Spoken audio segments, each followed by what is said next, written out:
Hello दोस्तों, comic story अड्डा पे आपका स्वागत है। तो आज मैं लेकर आई हूँ मनोचित्र कथा से। कॉमिक का नाम है लालू कालू और वन देवता।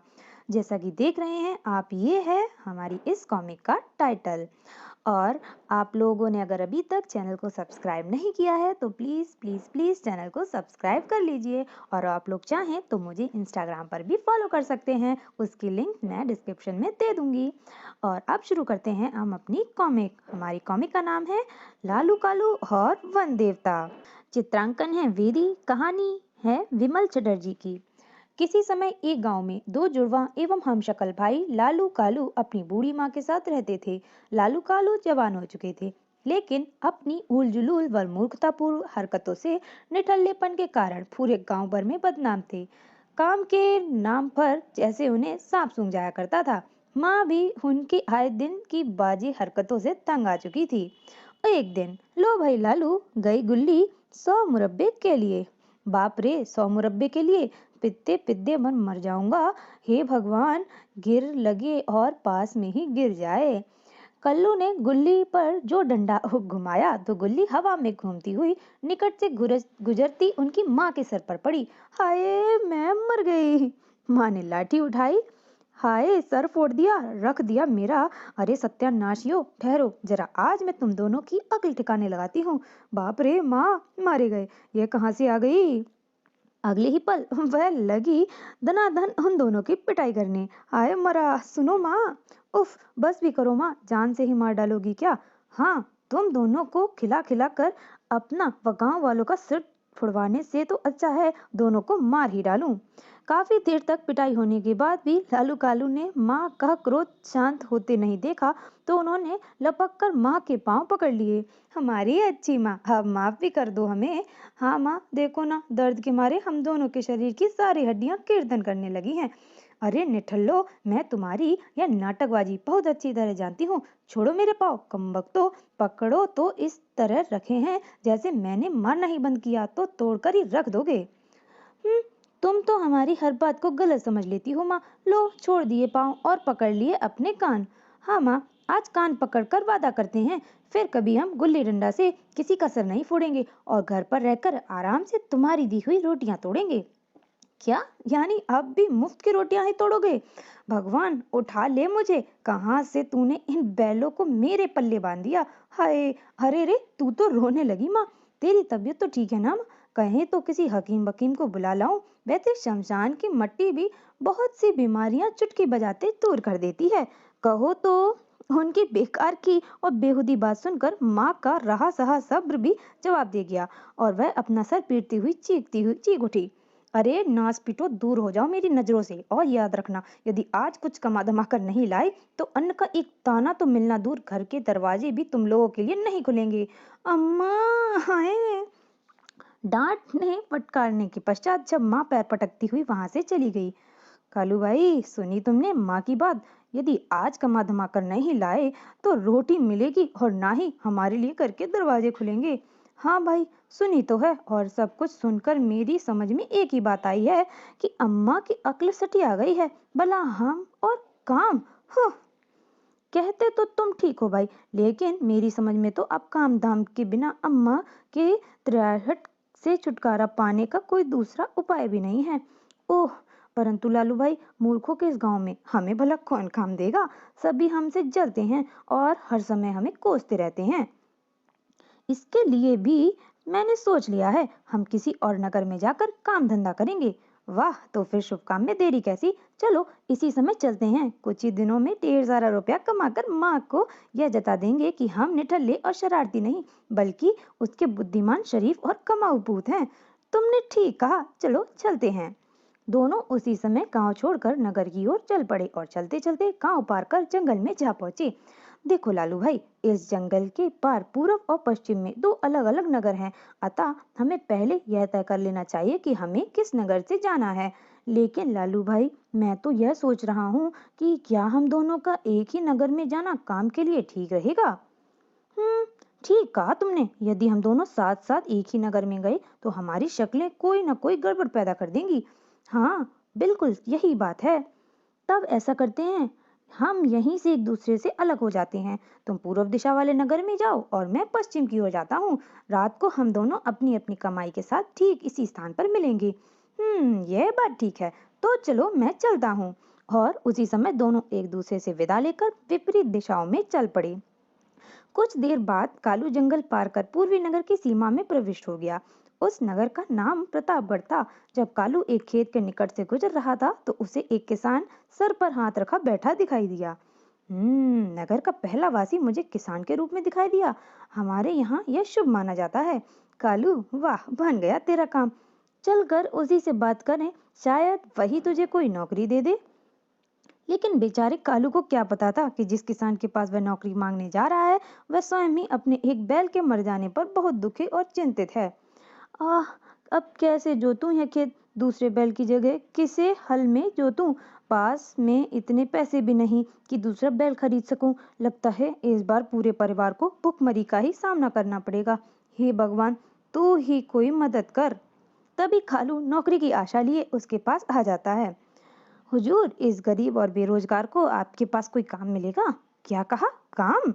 पहले तो काम का नाम सुनकर किसान कुछ बिदका, लेकिन फिर किसी विचार के आते ही उसका चेहरा प्रसन्नता से खिल उठा। आहा, यह तो मेरे मरे हुए बैल से भी हट्टा कट्टा और तगड़ा है। यदि किसी तरह यह दूसरे बैल के साथ हल में जुतने के तैयार हो जाए तो पूरा खेत आसानी से जुत सकता है। क्या सोचते लगे हुजूर, क्या मुझे कोई काम मिल सकता है? हाँ हाँ, क्यों नहीं भाई, मुझे तुम जैसे ही एक हट्टे कट्टे नौकर की सख्त जरूरत थी। लेकिन लेकिन क्या हुजूर? बात यह है भाई कि मेरे पास जो काम है वह एक दिन का ही है और जरा कठिन है। सोचता हूँ क्या तुम उसे कर पाओगे? हाँ, क्यों नहीं कर पाऊंगा हुजूर। आप एक बार हुक्म तो करें, फिर देखिए मैं किस प्रकार कठिन से कठिन काम चुटकी बजाते ही आसानी से कर सकता हूँ।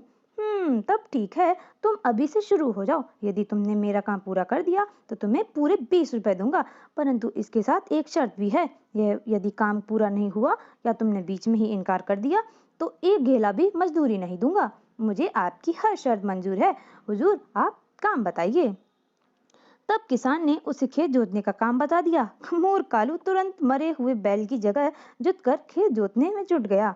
हाँ, इतने आसान काम में यह मूर्ख किसान कितना कठिन बता रहा था। इतना सा काम है, दिन ढलने तक तो क्या, दोपहर होने से पहले पूरा कर लूंगा। वाह, खूब फंसा। जरूर कोई मूर्ख है, लेकिन मेरे मतलब का हट्टा कट्टा। ही। लेकिन दोपहर होने तक अब नहीं चला जाता। बुरी तरह थक गया हूँ। क्या कहा? अभी से थक गए? अरे अभी तो आधा खेत और जुकना बात की है। चलो जरा और तेजी दिखाओ, वरना आज संध्या तक तो कल संध्या तक भी तुम इसे पूरा नहीं जोत पाओगे। लेकिन तभी किसान की पत्नी घर से आवाज लगाई।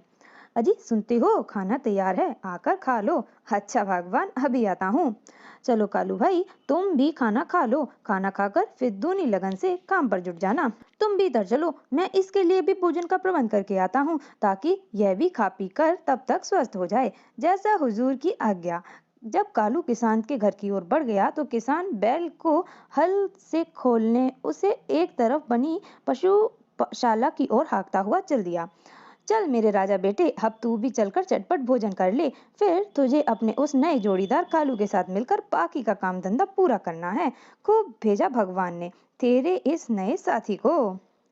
बैल को पशुशाला में छोड़ने के पश्चात किसान भी घर में आकर कालू की बगल में बैठ गया और दोनों भोजन करने लगे। वाह हरि भगवान, आज तो तुमने गजब की सब्जी बनाई है। क्यों कालू? ठीक कहते हैं हुजूर, दाल भी खूब स्वादिष्ट बनी है। अच्छा, आप लोग भोजन कीजिए, मैं जरा दलान की सफाई कर कर आती हूँ।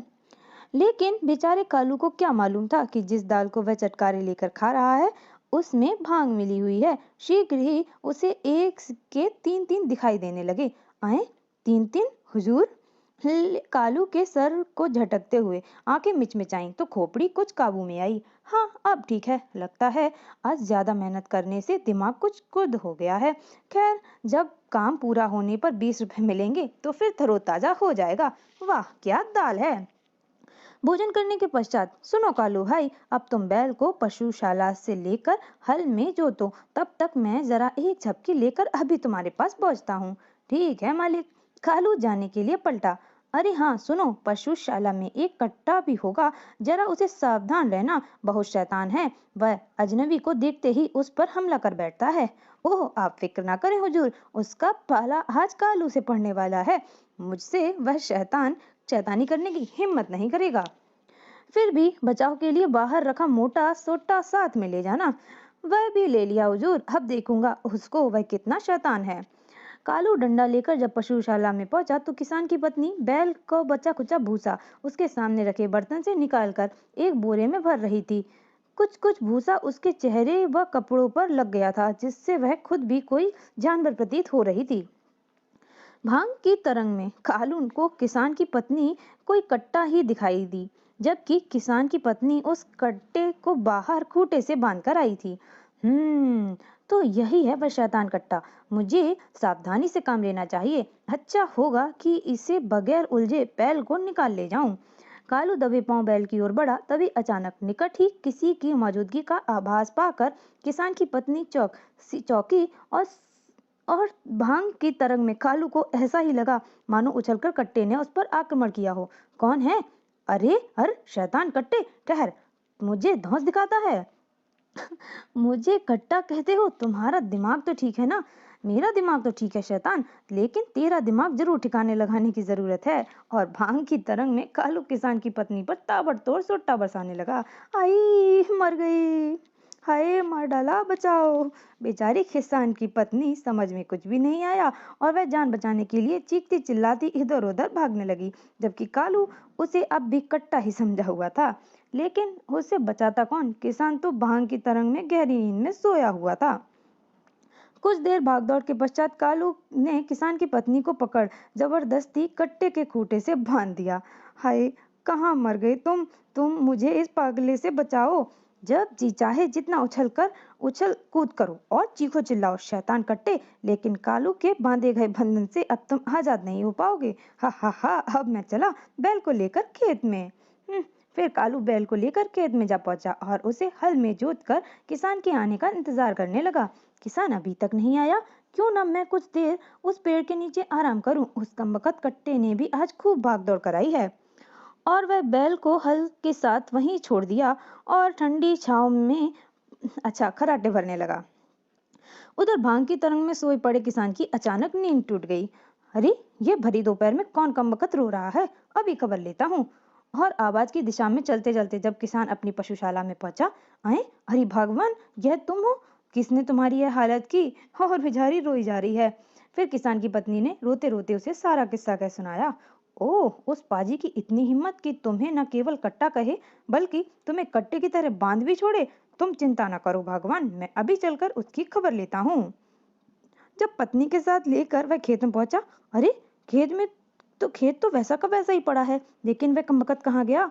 ए जी देखिए, वह रहा उस पेड़ के नीचे पाजी, कमबख्त कितने आराम से सो रहा है। अभी चखाता हूँ उसे मजा। कालू के करीब पहुंचकर किसान ने गुस्से में भरकर हाथ में डंडा लिया और सीने पे ते मारा। हाय, मर गया। कौन है? किसने मारा मुझे? अरे हुजूर, आप? मूर्ख, तेरी इतनी हिम्मत, तू मेरी पत्नी को कट्टा कहे और उसे मारपीट कर खूंटे पर बांध दे। मैं यह आप क्या कह रहे हैं हुजूर? हाँ स्वामी, देखो तो स्वामी कैसा बोला बन रहा है। उस समय तो कट्टा कह कहकर मुझे डंडा घुमा घुमा रहा था। हाँ, अब तक कालू को सर से भांग का नशा उतर चुका था, लेकिन किसान की कोई बात उसके पल्ले नहीं पड़ रही थी। लेकिन हुजूर, मैंने तो कट्टे को ही खूंटे से बांधा था, आपकी पत्नी को नहीं, कहकर कालू अपनी समझ और करनी का सारा किस्सा बयान किया। उसकी बात सुनकर किसान को सारा माजरा समझते देर न लगी। ओह, तो यह सब कुछ किया धरा इसका ही, बल्कि दाल में मिली भांग का है। मैं भी कितना मूर्ख हूँ जो इसे भांग की दाल खिला दी। क्या सोचने लगे हुजूर? हम्म गलती तुम्हारी नहीं कालू भाई, सारी गलती भांग की दाल की है। भांग की दाल की? मैं कुछ समझा नहीं। तुम नहीं समझोगे। खैर सुनो, तुम्हें अभी बहुत सा काम निपटाना है, जल्दी से हल में जुट जाओ। किसान ने शाम होने से पहले सारा खेत जोत लिया।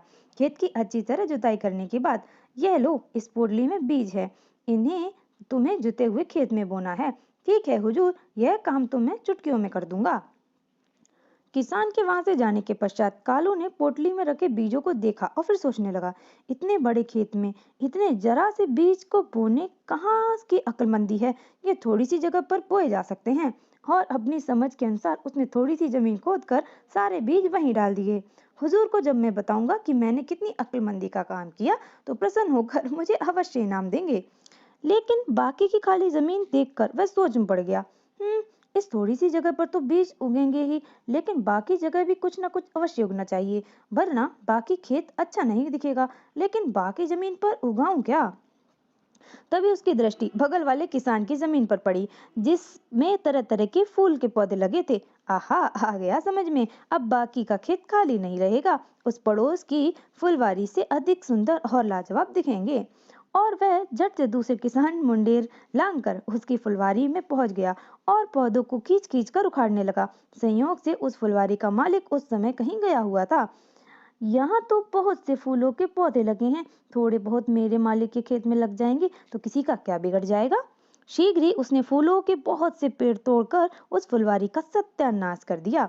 अब इतने ही काफी हैं, अब चलूं अपने खेत में। फिर उसने वे सभी पौधे किसान के खेत में चारों ओर बो दिए। आहा, इन फूलों के लग जाने से खेत में कितनी रौनक आ गई है। अब मेरा इनाम पक्का है। इसके बाद वह किसान से मिलने चल दिया। काम खत्म हुआ, अब चलकर हुजूर से मजदूरी और इनाम प्राप्त करूं मैं, और भाई लालू भाई से जंगल में जाकर रात मिलूं। रात होने वाली है, वह मेरा इंतजार कर रहा होगा।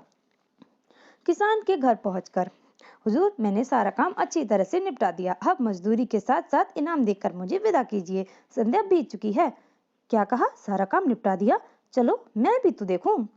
जब किसान उसके साथ अपने खेत पर पहुंचा तो वहां का दृश्य देखकर उसने अपना सर पीट लिया। अरे कमबख्त, ये तूने क्या किया? पड़ोस के फुलवारी का मालिक तो मुझे फांसी पर ही चढ़ा देगा। आए, ये अचानक इन्हें मिर्गी का दौड़ा कैसे पड़ गया? तभी दूसरे खेत का मालिक भी आग बबूला होता हुआ वहां आ पहुंचा। पाजी किसान, तेरी ये हिम्मत कि तू अपने नौकर के साथ मिलकर मेरी फुलवारी के सारे पौधे तोड़कर अपने खेत में लगा ले। ठहर, अभी वसूल करता हूँ इस नुकसान की कीमत। कहकर वह किसान के बैल को पकड़ लिया। तुम्हारी पिटाई करने से कोई लाभ नहीं होगा, हर्जाने के रूप में मैं बैल लेकर जा रहा हूँ। नहीं नहीं, ऐसा मत करो, मैं तुम्हारे हाथ जोड़ता हूँ। लेकिन फुलवारी के मालिक ने किसान की एक भी नहीं सुनी और उसका बैल लेकर चला गया। अब ये किसान मुझे जिंदा नहीं छोड़ेगा, भागकर अपनी जान बचाऊं। कालू मार के मतलब भय के मारे सर पर पांव रखकर भागा। कमबख्त, भागता कहाँ है, मैं तेरा खून पी जाऊंगा। मगर वह उसे पकड़ पाने में सफल नहीं हुआ और कालू उसकी नजर से ओझल हो गया। निकल भागा। खैर, मैं उसे पाताल से भी ढूंढकर अपनी बर्बादी का बदला लूंगा। उधर लालू को भी एक सेठ के घर में नौकरी मिल गई। देखो भाई, सारा काम हमने तुम्हें समझा दिया, हम बाजार जा रहे हैं, हमारे लौटने से पहले ही सारा काम निपटा लेना। आप बेफिक्र होकर जाइए श्रीमान, लौटने पर आपको एक भी काम अधूरा नहीं मिलेगा। सेठ के जाने के बाद सबसे पहले इस कपड़ों के ढेर को धो लूं। अब धोना शुरू कर दिया। कपड़े धुल गए। अब लगे हाथों इन्हें सूखने के लिए भी डाल दूं। लेकिन जैसे ही उसने एक कमीज को सूखने के लिए रस्सी पर डालना चाहा, अरे ये कमीज है या इंडिया गेट हो, मुझे क्या, इतनी बड़ी कमीज। ये सारे कपड़े फट गए। लेकिन फिर उसने एक एक कर उन सभी कपड़ों को सुखाने के लिए तार पर डाला। पता नहीं, पास में इतना धन होते हुए भी सेठ सेठानी ऐसे फटे पुराने कपड़े क्यों पहनते हैं? इनसे तो अच्छे मेरे कालू भाई के कपड़े हैं। अब यह दूसरी बात भी उसकी कसाई वाली धुलाई के कारण ही वे कपड़े फट गए थे। अच्छी खासी धुलाई कर दी, लेकिन उन फटे कपड़ों से ज्यादा दिमाग न खपाकर वह पुनः घर में घुसा। ओ, मालिक के जूते और गंदे हो रहे हैं। अगर मैं इन्हें अच्छी तरह धोकर साफ कर दूं तो अपने चमकते जूते देखकर सेठ जी प्रसन्न होकर मुझे अवश्य इनाम देंगे। लो, जूता धुलने शुरू कर दिए। ऐसे जूते चमकाऊंगा कि सेठ जी का दिल बाग बाग हो जाएगा। हो गया काम। अब इन्हें निचोड़ कर सूखने के लिए डाल देता हूँ। जूतों को धूप में डालने के बाद वह एक दूसरे कमरे में पहुंचा। सेठानी जी कहाँ था कि मेज पर पड़ी शीशी में द्रव्य फर्श पर छिड़क कर उसे अच्छी तरह धो डालूं। पहले यही काम करता हूँ। अगले ही पल वह कमरे में मेज की ओर बढ़ा। मिल गई, यही है वह शीशी। उस शीशी के द्रव्य के पूरे कमरे में छिड़कने के बाद उसने फर्श को साफ करने लगा। फिर वह बाहर आकर एक वृक्ष की छाया में लेट गया। सब काम अच्छी तरह निपट गया। अब जरा झपकी ले लूं। कुछ देर बाद जब सेठानी सेठ घर लौटे, हाय मेरे कपड़े, ओह और मेरे जूते, कीमती जूते, क्या हालत कर दी। ये सब उसी नौकर की कारस्तानी है, चलो अंदर चलकर उसकी खबर लेते हैं। मैं उस नासपीटे का खून पी जाऊंगी। दोनों धड़कते कमरे में घुसे। ओए, इतनी सारी चींटियां कहाँ से आ गईं? जल्दी से बाहर चलो। अरे लालू के बच्चे, कहाँ मर गया तू? अरे नासमीटे, कहाँ है तू? दोनों चींटियों के भय से बाहर निकल आए और लालू को संबोधित करते हुए चीखने चिल्लाने लगे। उनकी चीख सुनकर लालू की नींद टूट गई और वह दौड़ता हुआ उनके पास आ पहुंचा। उई, क्या हुआ, क्या हुआ सेठ जी? सेठ जी के बच्चे, यह बता कि कमरे में तूने क्या बिखेरा है? मैंने तो वही द्रव्य उड़ेला है सेठ जी, जो कमरे के भीतर मेज पर रखी शीशी में था और सेठानी जी ने फर्श धोने के लिए कहा था। क्या कहा? भीतर मेज पर रखी शीशी से? अरे तेरा सत्यानाश हो जाए, उसमें तो शहद था। मैंने तो बाहर बरामदे की मेज पर रखी शीशी से फर्श धोने के लिए कहा था। हे भगवान, शहद का भी इसने सत्यानाश कर दिया। ओ, तब तो मुझसे सुनने में भूल हो गई सेठ जी, माफी चाहता हूँ। दोनों उस पर बुरी तरह पिल पड़े। माफी? तूने मेरे जूतों का सत्यानाश कर डाला, पहले मेरी लात खा। सभी कपड़ों को निचोड़ निचोड़ कर तूने उनका कचूमर निकाल दिया, अब तेरे कपड़े भी साबुत नहीं रहने दूंगी। अब कुटाई शुरू हो गई। लालू की अच्छी खासी पिटाई करने के पश्चात जब उनकी भड़ास कुछ कम हुई, अब कान खोलकर सुनो, हमारा जो नुकसान किया है उसके एवज में तुम्हें हमारे यहाँ 7 बरस तक मुफ्त काम करना पड़ेगा। सच कहते हैं सेठ जी, मुझे इसके नुकसान की कीमत चुकानी ही चाहिए। ठीक है सेठ जी, आप जैसा कहेंगे मैं वैसा ही करूंगा। तो जाओ, सबसे पहले जंगल से लकड़ियां काट कर ले आओ ताकि खाना पक सके। जो आ गया सेठानी जी। और सुन ले, इस बार अगर तूने कोई भूल की तो तेरी खैर नहीं। समझ गया हुजूर। जैसे ही कुल्हाड़ी उठाकर वह बाहर निकला, मकान के पिछवाड़े पर लगे पेड़ को देखकर, ढेर सारी सूखी लकड़ियां।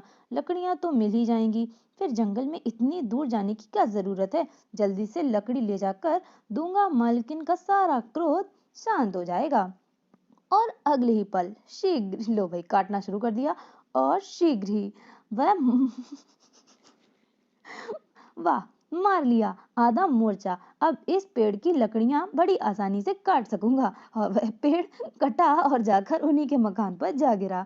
अरे, भारी वृक्ष से मकान के ऊपर गिरते ही छत भरभरा कर नीचे आ गिरी। अरे बाप रे, भागो, मुई माँ मर गई। उफ, बाल बाल बचे। बड़ा जबरदस्त भूचाल आया था। अजी, कोई भूचाल भूचाल नहीं आया, पिछवाड़े का पेड़ गिरा हुआ है। मुझे लगता है फिर उसी लालू के बच्चे ने कोई मूर्खता की है, जरा जाकर देखिए तो। और बात समझ में आते ही सेठ हलक फाड़ कर चीख उठे, लालू। दूसरे ही पल पास पड़ा डंडा उठाकर दौड़ता हुआ पिछवाड़े पहुंचा। कमबख्त को अब नहीं छोड़ूंगा। ओह, लगता है मालिक मुझे शाबाशी देने आए हैं। तभी सेठानी भी हाथ में डंडा लिए अपनी ओर दौड़ती हुई आती दिखाई दी। छोड़ना नहीं, हड्डी पसली एक कर देना इस मूर्ख की। बिल्कुल नहीं छोड़ूंगा। अरे बाप रे, ये तो गुस्से में है, अब तो भाग निकलने में ही भलाई है। और वह तुरंत ही कुल्हाड़ी फेंक कर वहां से भाग खड़ा हुआ। सेठ सेठानी भी उसके पीछे लपके। तभी अचानक भागते हुए सेठ की धोती वृक्ष की एक टहनी से उलझ गई, लो गई। और अगले ही पल दोनों एक दूसरे के ऊपर गिरे, खटाक, हाय, मार डाला। फिर जब तक वे संभलते, लालू उनकी नजरों से ओझल हो चुका था। आज तो कमबख्त बचकर निकल गया, लेकिन फिर कभी दिख गया तो जिंदा नहीं छोड़ूंगा। हाँ, हाय मेरी कमर। रात को दोनों भाई जब जंगल में मिले, कहो लालू भाई, आज दिन भर तुमने क्या किया और कितनी कमाई की? हकीकत बताऊंगा तो मुझ पर हंसेगा। अतः वह उदास स्वर में बोला, क्या बताऊं भाई, दिन भर भटकने के बाद भी मुझे कोई काम नहीं मिल सका। लेकिन तुम्हारा दिन कैसा गया कालू भाई? जो विचार लालू के दिमाग में आया था वही कालू के दिमाग में आया। वह उदासी भरे स्वर में कहानी सुनाने लगा। मत पूछो भाई, आज का दिन तो बड़ा ही मनहूस निकला। वह कैसे? नगर के एक एक दुकान घूमा, मगर मनपसंद कोई काम ही नहीं दिखा। यानी आज दोनों का दिन एक ही जैसा गुजरा। और लगता है पीछे कोई उनकी बातें सुन रहा है। हाँ, है तो मेहनती लेकिन मूर्ख हैं। तभी, भाई मुझे एक उपाय सूझा है। कल हम ऐसा करेंगे कि एक दूसरे की जगह पर काम की खोज में जाएंगे, यानी कि तुम पूर्व दिशा में जाना और मैं पश्चिम की ओर चला जाऊंगा। ठीक है, इस बार ऐसा ही करते हैं, हो सकता है इस तरह हमारी किस्मत चमक जाए। ठीक कहते हो, चलो अब सो जाएं, रात काफी हो गई है।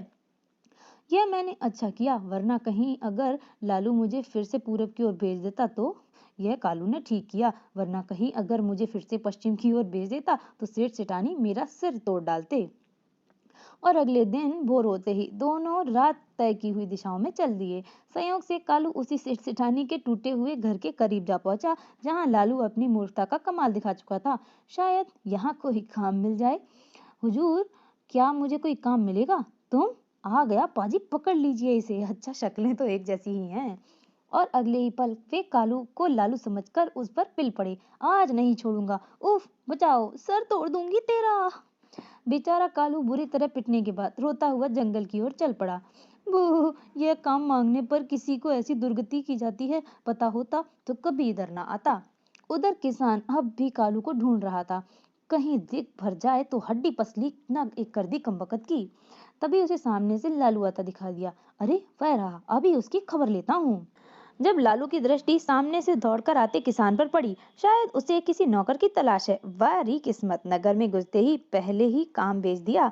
लेकिन किसान के निकट पहुंचते ही, इससे पहले कि लालू कुछ कह पाता, किसान उस पर पिल पड़ा। मेरी बर्बादी के कारण आज तू नहीं बचेगा। हेलो भाई, इसकी भी पिटाई शुरू। फिर बुरी तरह मार खाने के बाद वह भी रोते हुए जंगल की ओर चल पड़ा। हाय, वह मुझे किस किए की सजा मिली? वो इस हालत के लिए कालू भाई, फिर कोई बात बनानी पड़ेगी। कालू लालू पुनः जंगल में वहीं मिले जहां पहले मिले थे। अरे, तुम्हारी यह हालत कैसी हुई लालू भाई? क्या बताऊं कालू भाई, काम की तलाश में जा रहा था, एक पागल सांड से भिड़ गया। हम दोनों ने जमकर लड़ाई हुई, लेकिन अंत में हार उसी पागल सांड की हुई। उसे मारने के बाद मैं सीधा यहीं चला आ रहा हूँ। ओह, लेकिन भाई तुम इस दशा में कैसे? कुछ मत पूछो मेरे भाई। जिस सांड को तुमने मारा उसकी आत्मा मुझे लालू समझकर बदला लेने आई, किंतु मैंने भी उसे छकाया कि बस पूछो मत। दोनों की बातें मशगूल हो चुकी थी, कालू लालू, और लगता है ये पेड़ उनकी बातें सुन रहा है। अरे, ये किसने पुकारा हमें? लेकिन जब उन्हें आसपास कोई दिखाई नहीं दिया तो वे आश्चर्यचकित हो उठे। तुमने कुछ सुना लालू भाई? हाँ भाई, ऐसा लगा जैसे किसी ने हमें पुकारा हो, मगर यहाँ तो कोई दिखाई ही नहीं दे रहा। मूर्ख, मैं हूँ वन देवता। जिस वृक्ष के नीचे तुम खड़े हो मैं उसी पर रहता हूँ। ऊपर देखो। ओह, अरे! हकीकत का पता लगते ही दोनों वन देवता के कदमों में गिर पड़े। वन देवता, हमारी मदद कीजिए, हम दुखियारे किस्मत के मारे अपनी आपकी शरण में पड़े हैं। अगर आपने हमारी मदद न की तो हम यहीं पर अपनी जान दे देंगे। जान देने की जरूरत नहीं, मैंने तुम्हें तुम्हारी मदद के लिए ही पुकारा है, क्योंकि मूर्ख होने के बावजूद भी तुम दोनों भले और नेक दिल हो। अब मेरी बात ध्यान से सुनो। यहाँ से 100 गज दूर चलने पर एक बड़ी चट्टान दिखाई देगी। उस चट्टान के नीचे बहुत सा धन गड़ा है, जाकर निकाल लो, मगर ध्यान रहे उस धन में एक चांदी की डिबिया भी है। उसे भूलकर भी नहीं खोलना, वरना तुम दोनों को पछताना पड़ेगा, समझे? हम समझ गए वन देवता, आपका बहुत बहुत धन्यवाद। और प्रसन्नता पूर्वक दोनों कदम गिनते हुए उस चट्टान की ओर बढ़ने लगे, जिसके बारे में वन देवता ने उन्हें बताया था। फिर पूरे 100 गज की दूरी तय करने के बाद लालू प्रसन्नता से चीख उठा, वह रही चट्टान। दोनों उस चट्टान के करीब पहुंचे। धक्का लगाओ भाई कालू, हम अमीर बनने वाले हैं। अरे जोर लगाकर, हैशा! फिर चट्टान एक तरफ हटते ही उनकी निगाहें गड्ढे पर पड़े धन पर पड़ी। इसे देखकर दोनों उछल पड़े। वन देवता जिंदाबाद, याहू! इसके बाद वे धन की पोटली में बांधने लगे। शीघ्र ही सारा शीघ्र ही सारा धन तो हमने समेट लिया, किंतु यह चांदी की डिबिया रह गई। इसे भी उठा लूं क्या? नहीं नहीं, इसे हाथ भी मत लगाना। क्या तुमने वन देवता की चेतावनी भूल गए? यह मुझे याद है, लेकिन मुझे लगता है इस डिबिया में जरूर कोई कीमती वस्तु है, शायद हीरे जवाहरात व पन्ने आदि होंगे। इसे यहाँ छोड़ना सरासर मूर्खता होगी। अच्छा, यदि ऐसी बात है तो इसे खोलकर अपने दिल की संतुष्टि कर लेते हैं। वन देवता कौन से यहाँ खड़े हैं, हमें देख रहे हैं। और धन के लोभ में फंसे लालू वह डिबिया गड्ढे से निकाली और उसे खोलने लगा। आहा, इसने रखे हीरे पन्ने कितने कीमती होंगे। लेकिन जैसे ही डिबिया खुली, दोनों के ख्वाब मिट्टी में मिल गए। अरे बाप रे, मधुमक्खियां! कालू लालू मधुमक्खियों से बचने के लिए अंधाधुंध दौड़ चले। यहाँ तक कि उन्हें इस बात का भी पता नहीं चला कि उनकी धन वाली पोटली खाली हो चुकी है। उफ, ये कमबख्त मधुमक्खियां तो पीछा छोड़ने का नाम ही नहीं ले रही। भलाई इसी में है कि यहाँ से भागते रहो। हड़बड़ाहट में दोनों उसी गड्ढे को भी न देख सके जो गंदे पानी से भरा हुआ था। परिणाम स्वरूप दोनों उस गड्ढे में जा गिरे। आह, मर गए, बचाओ हमें! हाय, लुट गए, बर्बाद हो गए। काश हमने वन देवता की बात मान ली होती। लेकिन वे तब तक पानी से बाहर निकले तब मधुमक्खियां उनका पीछा छोड़कर वापस लौट गईं। उसके बाद वे पानी से बाहर निकले और वन देवता से मिलने रोते पीटते पुनः जंगल की ओर चल पड़े। जंगल में उसी स्थान पर पहुंचकर, वन देवता हमारी मदद कीजिए, हमें खजाना नहीं मिला। जरूर, मेरे मना करने पर भी तुमने उस चांदी की डिबिया को खोला होगा। सच है, तुम दोनों वास्तव में अपनी मूर्खता के कारण कभी कुछ हासिल नहीं कर पाओगे। अब भुगतो लालच करने का फल। नहीं नहीं, हमें माफ कर दीजिए वन देवता और हमारी मदद कीजिए। हाँ वन देवता, हमने वास्तव में भूल भूल हो गई, लेकिन हम वादा करते हैं आइंदा से फिर कभी ऐसी गलती नहीं करेंगे। और उसके बाद गिड़गिड़ाते हुए वन देवता का दिल उनके लिए पसीज पड़ा। ठीक है, अच्छा अच्छा, अब यह मगरमच्छी आंसू और मत बहाओ। न जाने मुझे क्यों फिर तुम दोनों पर दया आ रही है। सुनो, इस जंगल के उत्तरी छोर पर एक बुढ़िया रहती है। यदि तुम दोनों किसी तरह थोड़ी सी बुद्धि का प्रयोग करके अपने कार्य व बातों से उसे प्रसन्न कर लो तो वह तुम्हारी सारी मुश्किलें आसान कर देगी। अब जाओ। ओह, आप कितने अच्छे हैं वन देवता। आओ कालू, अभी चलते हैं उस दादी अम्मा के पास। दोनों लालू कालू खुशी खुशी वन देवता की बताई दिशा पर चल दिए। अब कुछ बिल्कुल भी लालच नहीं करना लालू, बिल्कुल नहीं करूंगा कालू। कुछ ही देर के बाद वे बुढ़िया के सामने थे। दादी अम्मा, हम आपके पास बहुत दूर से किसी काम को पाने की आशा लेकर आए हैं। हमें कोई ना कोई काम अवश्य दीजिए। ठीक है, मैं तुम्हें निराश नहीं करूंगी, लेकिन तुम एक माह की पगार क्या लोगे? बस 2 समय का भोजन मिल जाए, हम और क्या चाहेंगे। क्यों कालू भाई, मैंने गलत कहा क्या? तुम ठीक कहते हो लालू भाई। फिर दादी अम्मा की सेवा करके हमें आनंद ही प्राप्त होगा। किसी तरह बुढ़िया को खुश करना है। बेचारी किस्मत के मारे लगते हैं, लेकिन बड़े लड़के हैं। तब बुढ़िया बोली, यदि ऐसी बात है तो मैं तुम्हें अपना नौकर रख लेती हूँ। आपका यह आभार हम कभी नहीं भूलेंगे दादी अम्मा। हाँ दादी अम्मा, अब हमें झटपट काम बताइए ताकि हम इसी समय से आपकी सेवा शुरू कर सकें। बुढ़िया ने उन्हें पहला काम बताया। सबसे पहले तुम दोनों मेरी झोपड़ी के आसपास की जमीन को खोद डालो ताकि मैं कुछ जमीन पर साग सब्जियां खेती कर सकूं, जिसे लेने के लिए मुझे 10 कोस दूर बाजार में जाना पड़ता है। बहुत अच्छा दादी अम्मा। और बाकी की जमीन पर मैं आंबा अमरूद के वृक्ष लगाऊंगी, क्योंकि वह दोनों फल मुझे बहुत पसंद हैं। अब तुम दोनों जाओ और अपने काम में जुट जाओ, तब तक मैं तुम दोनों के लिए भोजन तैयार करती हूँ। और हाँ, जमीन खोदकर सारा सामान तुम्हें झोपड़ी के पीछे पड़ा मिल जाएगा। दोनों झोपड़ी के पीछे पहुंचे और जमीन की खुदाई करने लगे। शाम ढलने तक चलो खुदाई का काम खत्म हुआ। हाँ, अब इसमें सब्जियों की खेती होने के साथ आम व अमरूद के वृक्ष भी लगेंगे। तभी उनके नथनों में एक गंध आकर टकराई। आहा, स्वादिष्ट खाने की महक। लगता है दादी अम्मा ने बहुत लजीज खाना तैयार किया है हमारे लिए। आओ भीतर चलते हैं। लेकिन तभी एक समस्या उनके सामने आ खड़ी हुई। मगर हम इस खाई को पार करके झोपड़ी में भीतर कैसे पहुंचेंगे? अरे, ये हमने क्या गड़बड़ कर दी? तो एक ही तरकीब है लालू। वह क्या? यही कि हम झोपड़ी के द्वार पर पत्थर मारकर बुढ़िया का ध्यान अपनी ओर आकर्षित करें। हो सकता है वह हमें झोपड़ी के भीतर पहुंचने का कोई मार्ग सुझा दे। वाह, खूब सुझाई तुमने भी यह तरकीब। चलो उठाओ पत्थर और मारे मेरे साथ शुरू हो जाओ। और दोनों ने पत्थर उठाकर झोपड़ी के द्वार पर मारना आरंभ कर दिया। वह गया मेरा पत्थर और वह लगा मेरा निशाना। और शीघ्र ही, अरे आती हूँ बाबा, क्या दरवाजा ही तोड़ने का इरादा है? बस करो लालू, बुढ़िया ने सुन लिया है। नहीं यार, पत्थर मारते रहो, कहीं ऐसा ना हो इधर उधर फेंकना बंद कर दे और उधर से बुढ़िया द्वार पर खामोश पाकर वापस लौट जाए।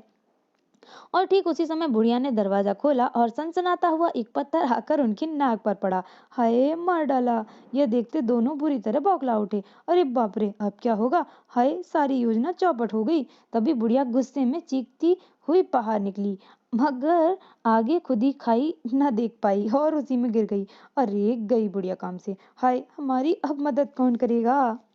तभी गड्ढे से बुढ़िया की झलाई हुई आवाज आई। अरे नास बिटो, मुझे बाहर निकालो। अरे दादी अम्मा जिंदा है, हमें मदद करनी चाहिए। हाँ, तुम जल्दी से पिछवाड़े से रस्सी ले आओ।